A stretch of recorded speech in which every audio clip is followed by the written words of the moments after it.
But let's go ahead and get started. So hello, everyone. Super excited you're here. My name is Cassie Clark, and I'm the Lead Security Awareness Manager at Cruise.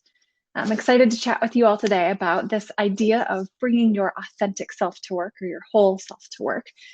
In fact, you may have noticed my photo for the event is decidedly not your typical professional headshot of sorts. And that's really because I wanted to take some time and share a little bit of my own authenticity with you all. So in it, I'm holding this weird tool, and I probably look incredibly happy, but also a little bit weird. It's when I did my barista training. So I was learning how to pull espresso shots, and that's a passion of mine. So I was really excited to get a chance to just share a tiny bit of myself with you as well. All right, so things we're going to talk about today. So as I mentioned, we'll actually define this whole bring your authentic self to work thing. We'll talk a little bit about why that might be a thing. We're also going to talk a lot about some challenges that we in particular as women or as other underrepresented groups have in showing up authentically. And for those who don't know what underrepresented group or an underrepresented community means, that is any group that tends to struggle against some form of prejudice in our society. So whether that is because of our gender, our race, our age, our sexuality, etc. We're going to have a brief discussion around some possible solutions to the challenges we're going to talk about today. And that's the time I really want to hear from everybody and hear your great ideas. Feel free to write in the chat at any point throughout this. I can see the chat. I will try to respond to it as you ask the questions, but those solutions might be coming up as we talk about some of these challenges. So feel free to put those in right away. We're going to spend just a little bit of time talking about what not to do in relation to this showing up authentically thing. There are a couple of things that we should highlight. We're going to spend a little bit of time talking about if it's just not feasible for us to do that and what that means. And then we'll wrap up with some takeaways and some resources. Sound good to everybody? All right, let's do it. Oh, real quick, I should say there are some caveats before we get started. I wanted to just say first, I myself am just exploring this topic. So I'm really particularly interested in hearing what others have to say, and particularly what you all have to say on this topic and your own experiences, because I think that really enriches these conversations. The other caveat I wanted to share quickly is I'm going to express some challenges and concerns with bringing your authentic self to work, but this isn't an indictment in doing so. In fact, overall, I encourage it if you can do it. And I'm even looking forward to, say, Ali Mellon's talk later today on using your vulnerability and embracing emotional leadership. Many people from underrepresented communities have found great satisfaction in being fully themselves at work. I know that I myself strive to be more authentically myself in all the areas of my life, but that experience is certainly not ubiquitous. And I think because of that, it really merits some discussion. Okay, moving forward. All right, so what does bringing your authentic self to work even mean anyway, right?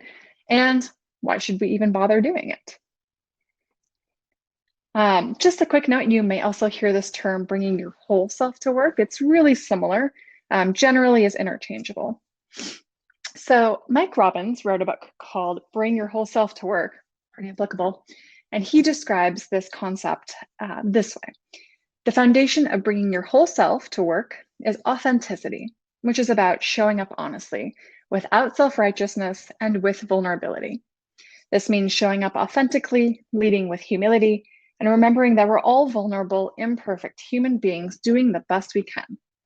It's also about having the courage to take risks, speak up, ask for help, and connect with others in a genuine way, allowing ourselves to be seen. Well, this sounds great. But what does this definition of authenticity mean?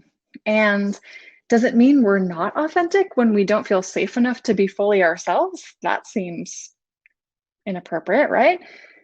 So Robbins does go on to talk about the various forms of authenticity, but it sounds like being willing to admit mistakes, ask for help, show appreciation for others, and really focus on emotional intelligence, which is much more limited in scope than the ways that, quote unquote, bringing your authentic self to work is discussed elsewhere. So what other definitions exist out there? Well, many consider this idea to be significantly more personal. So, bringing your authentic self or your whole self to work means that we bring all the elements of who we are to work: our passions and strengths, our side projects and relationships, our partners and kids, everything that makes us us. Okay. So, building on this broader definition, let's think about why this matters in the first place. So, two professors of organizational behavior stated in a 2019 Forbes article, we are increasingly being urged to bring our whole self to work, to be more authentic in how we engage with our coworkers in order to be our best self and make connections with others at work. When we can be our true authentic selves, the idea goes, we will be more engaged with our work, be truly happy in the workplace, and waste less energy concealing important parts of our identities and thus have more energy for work. Well, that's certainly enticing. Okay, well, some supporters of the idea talk about how there's greater satisfaction and happiness overall in their lives, and there's less pressure or energy wasted on hiding parts of themselves. So, one blogger commented, it allows us to be truly ourselves and alleviates the pressure to leave some of our personality behind during work hours. In fact, this blog was in response to a fascinating study by Deloitte that found that more than half of us cover up some part of our identity at work to try to fit in. So, those underrepresented groups feeling the most pressure to cover aspects of themselves. He went on to talk about how he learned to embrace being vulnerable at work, meaning admitting when you don't know something or when you've made a mistake. He had a couple of quotes in there like, it's only when we embrace our vulnerability that we're able to reach our potential. And vulnerability is essential for growth. The more freedom we have to do the work the way we feel we should and admit the times when we don't quite know the solution, the more chance we have of making an impact. Okay, so this is all helpful and important, but Ash doesn't identify any of his own identities, and he appears to be cis white straight male. And while it's difficult for many men in our society to be vulnerable, and it's really important that they do so, that cis white straight male perspective can fail to align the very reasons that many underrepresented folks don't feel they can safely bring their fully authentic selves to work, namely systemic injustice and bias. So then we get into these challenges, right? All of the reasons that women and other underrepresented groups struggle to find equity in the workplace are the same reasons that there are challenges to bringing our fully authentic selves to work. So if our race or our gender expression already causes bias, for instance, what happens when we bring more in terms of things that make us truly us? And intersectionality can compound all these factors. So intersectionality is a theory that looks at how all of our unique identities, so our race, our gender, our sexuality, our religion, etc., work together and overlap in our life's experiences. So the experiences of a white woman are not the same as the experiences of a Black woman, for instance. Okay, so let's break this down a little bit and look at some data. In 2020, the Women in the Workplace report showed that for every 100 men promoted to manager, only 85 white women were promoted, and far worse for women of color, only 58 Black women and 71 Latinas were promoted. Furthermore, COVID-19 was reported to have impacted women significantly more than men as the primary caregivers in most homes. And the Women in the Workplace report identifies that there's a possibility the pandemic has actually set back recent gains that women have achieved. This was far worse for Black and Latina mothers who were more likely to be their family's sole breadwinner or to have partners working outside of the home during the pandemic, so essential workers. And then you add to that the bias that mothers face in the workplace around their commitment to work versus their commitment to family. No wonder so many are concerned about how they're perceived. In fact, mothers were 1.5 times more likely to have discomfort sharing work-life challenges than fathers. So, looking at more data.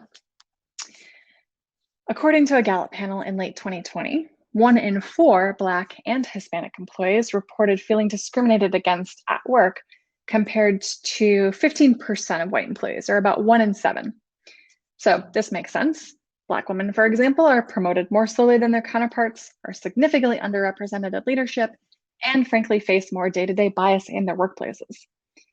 And for the 1 in 4 Black and Hispanic employees who reported feeling discriminated against, age was a compounding factor. So looking back at that intersectionality piece, the younger a Black and or Hispanic employee was, the higher rate of discrimination reported.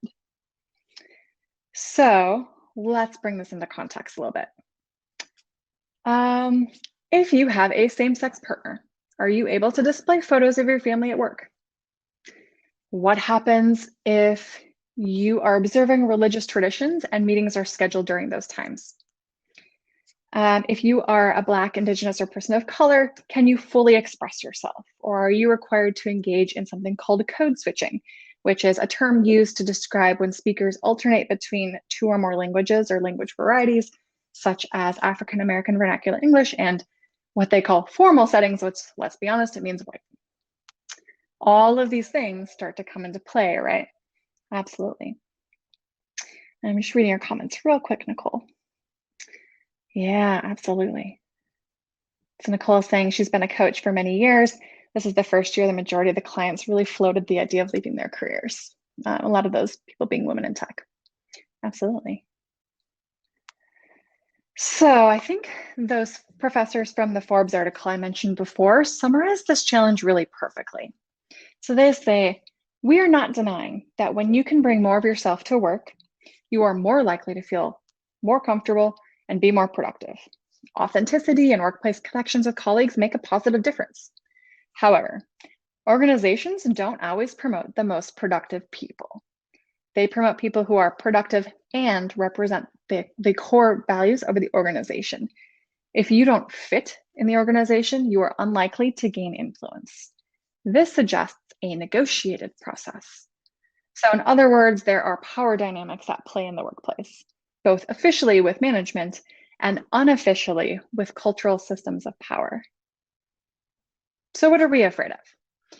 At the end of the day, we're afraid of being ostracized, left out of important projects, being ignored, stagnating in our careers, or even getting fired. These are big, real concerns. And yet, I don't want to continue to be held back by these systemic barriers, and I know a lot of other people don't either. So let's take some time and talk about some potential solutions. Okay, so let's chat. What are some ideas that you all have for overcoming challenges and bringing your whole selves to work? You can feel free again to type them into the chat feature here in the Hopin platform. And I will share a couple of others that I found while researching for this presentation afterwards, but I'd love to hear your thoughts first. Nicole, I really love this comment around, this is particularly in response to a lot of women leaving the workforce, or at least considering leaving the workforce due to the pandemic and various demands they have elsewhere in their lives. And this idea that this pain is felt globally. So this isn't even a regional thing or a localized thing. It's a global issue that people are facing. It's really important. All right, Victoria, amazing talk earlier. I've tried to lead by example by sharing personal stories or updates in our team meetings, and others often follow suit. I love that. Absolutely. Nicole, we all have power, and Victoria got that. Yeah, absolutely. I love that. It's a great way to share just a little bit of vulnerability, absolutely. And it can feel uncomfortable.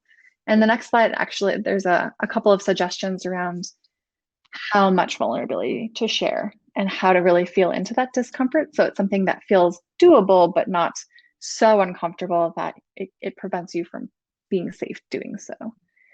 Nicole says she's seen teams share 10 minutes in each team meeting of a "here is me" slide that focuses on everything other than career and education. I love that. We actually have something called a working with me document at Careers that we created just for my core team.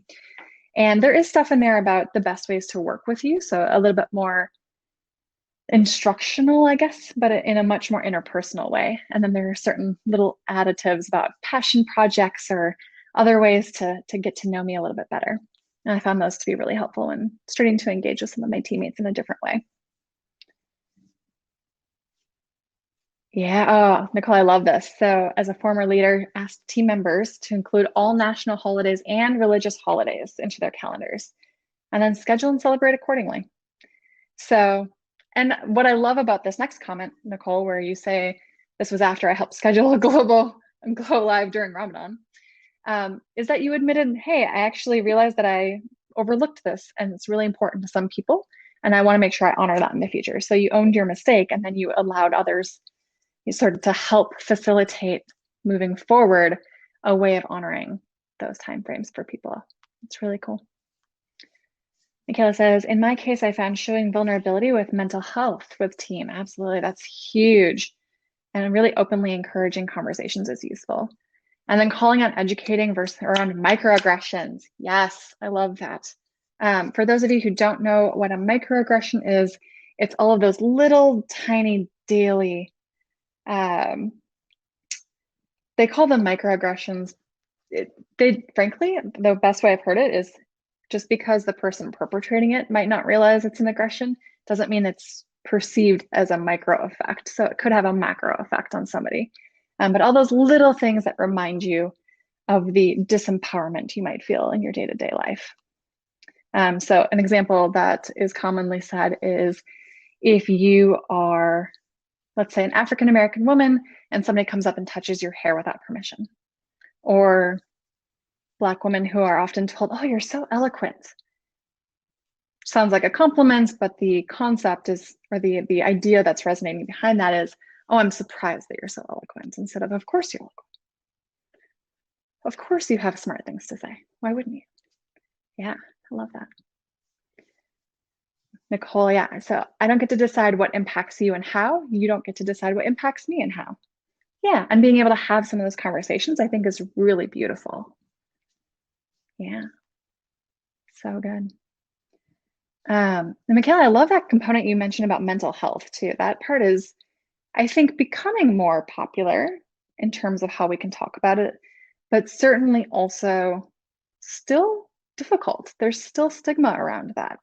There's still some perception of weakness there, when really I think honoring that space for ourselves is what can really help make us so much more alive and so much more confident, and from the business standpoint, more productive, more capable. So I think being able to talk about those things openly is amazing. That's really incredible.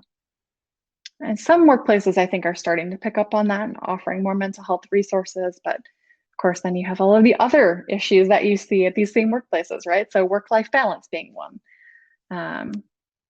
Not understanding the challenges that certain people have during the pandemic and honoring those challenges, things like that. Yeah, this is great. Any other thoughts before we move forward? And feel free to continue to put them in the chat. This is great conversation.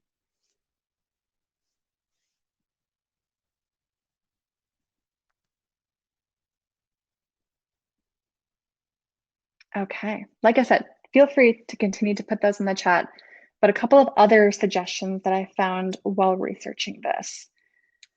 When you're doing some job hunting in particular, this is a great opportunity to seek out organizations that represent our personal values.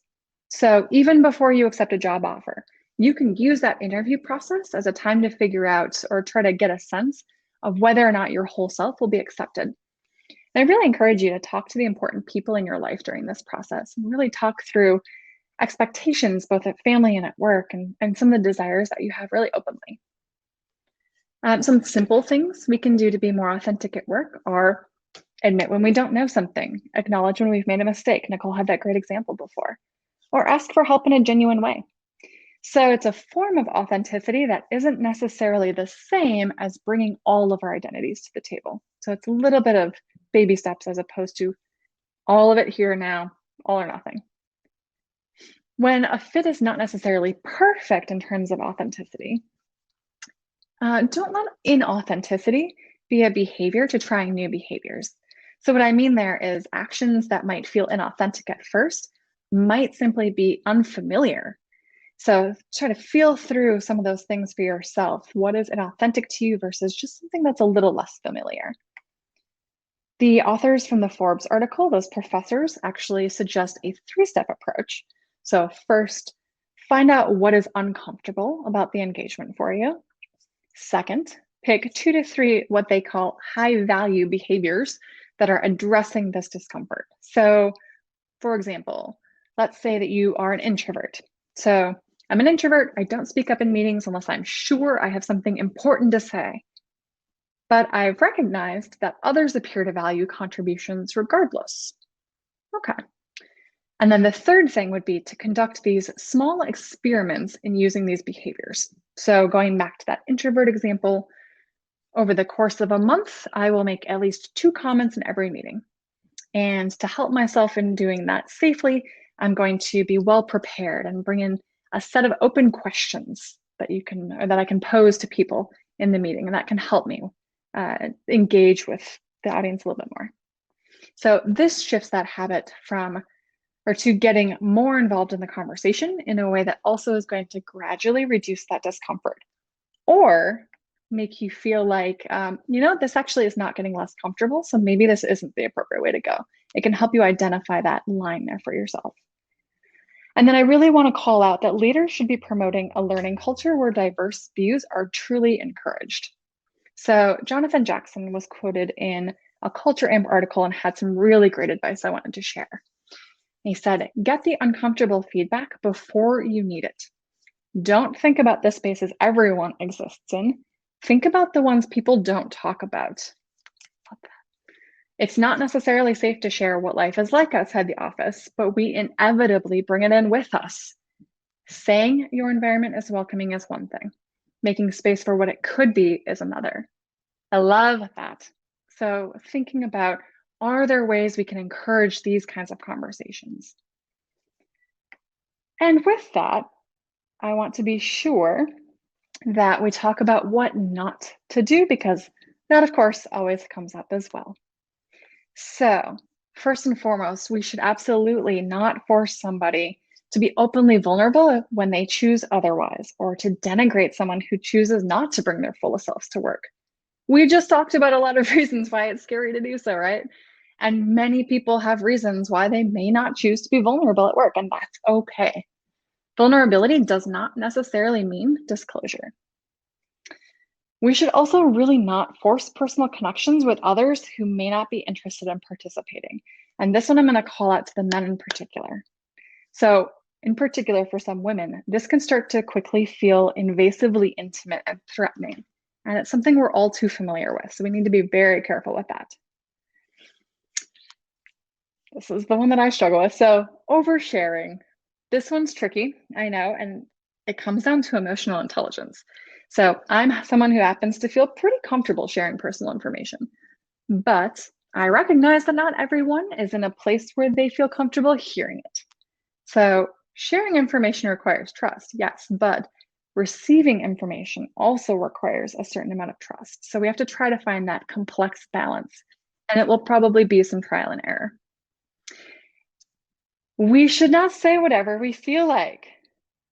Free speech doesn't mean free from consequences. So for example, if you're spouting sexist or racist stuff, frankly, you deserve the consequences you get.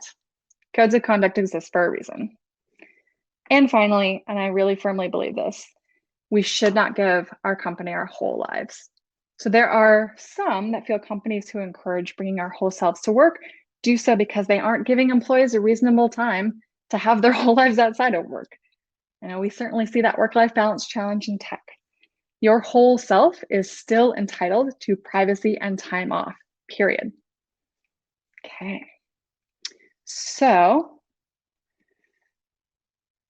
one more quote for you. Pam Vandenbush was quoted in an article on this topic, and she says, "You are ready and focused on adding value to the organization, and your organization allows you to bring your fully authentic self to work. A true trusting environment learns to work with all types of diversity, and being authentic at work allows you to be creative, productive, and focused." That would be great, right? But realistically, we know not all workplaces are like that. So what do we do when we realize we're not at a place where we can be fully authentic? We may need to quit, and that's okay. Recognizing what we need and what we're not getting in a job is a crucial part of life and growth. It's a decision only you can make, but I encourage you to talk with the people in your life about that. I want to say sometimes when we've been discriminated against at work for long periods of time, we don't recognize its effects anymore. I recommend taking time to think through the areas where you don't feel comfortable sharing parts of yourself and why, and take note of all of the ways you face discrimination. Really think about those things. If we decide to stay, and that's also okay, we may need to play it safe and continue to engage in behaviors like code switching. We should try to find people we do trust at work. Talk to people who might have similar experiences as yourself, right? If possible, I encourage trying to find a mentor in the industry if you can. I know this space in particular is a really great place to reach out to others. And then Chloe had a really great talk earlier today about burnout. And then there's a lot around finding ways to take care of yourself. I really liked that as well. So exploring different ways we can take care of ourselves, such as therapy or personal passions, all really important. Again, would love to hear anything about other ideas that you have as well, but I wanted to share a couple of the ones first that I'd found in the research. So I think this part can be a little bit difficult to talk about. I think there's a lot of, it's not that dissimilar to victim blaming in a way, but I think it's also really difficult to understand when you are in an environment that isn't serving you anymore, especially when it's one as complex as the work environment and is caught up in the capitalistic view of our worth in terms of our work.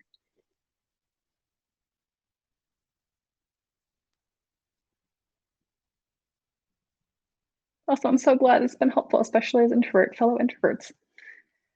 All right. So again, feel free to continue to post in the chat. No pressure to not post just because we're moving forward a little bit, but to wrap up, wanted to think through a couple of takeaways. And then I also wanted to share the resources that I found while I was looking at this talk.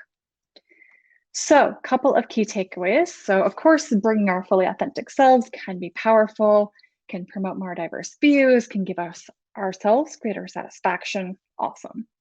But it can also highlight more bias for women and other underrepresented groups when we choose to bring that forward. So some suggestions that we found, both the ones that you all contributed, which were fantastic, and some other ones that I found during my research for this talk, were engaging in it slowly and finding out what really is feasible for you. Start to build up that ability to share or that vulnerability gradually. Partner with colleagues who might have similar experiences as you and can speak to some of that. Taking some time to understand if it's not feasible for you and how you want to proceed if that's the case. And then finally, again, really nurturing yourself. You don't owe your work your entire life, so take care of yourself outside of work as much as possible as well. And then again, wanted to quickly share just the resources that I found. If you're interested in looking into those at all, I'm sure that they'll be available after this is being recorded. And that's it. That's what I've got for y'all. So thank you so much for taking some time to hang out with me and learn a little bit more about this concept of authenticity. I'd really love to hear from anyone else your thoughts around this as well. Yeah, Sarah, I'm happy to. Let me figure out how to go back real quick. Here we go. Thanks, Natalie. Thanks, Michaela. I think the ones that I found the most impactful from this list, Sarah, just so you know, that Women in the Workplace report I thought was interesting, although I think a little maybe too focused around COVID. They did have a really wonderful section about a lot of the race relations that happened last year as well. But I think obviously it was always going to be a bit of a unique report because obviously 2020 was a very unique year, but I thought they could have highlighted the way that a lot of our external factors that we inevitably bring in were highlighted at work. I thought they could have done more of that, but it still was a really interesting report. And then a lot of the suggestions from that Forbes article. So time to rethink bringing your whole self to work. Those two professors I thought had some interesting ways of thinking about it that were a little different from other ones I read based on some of the research they'd done.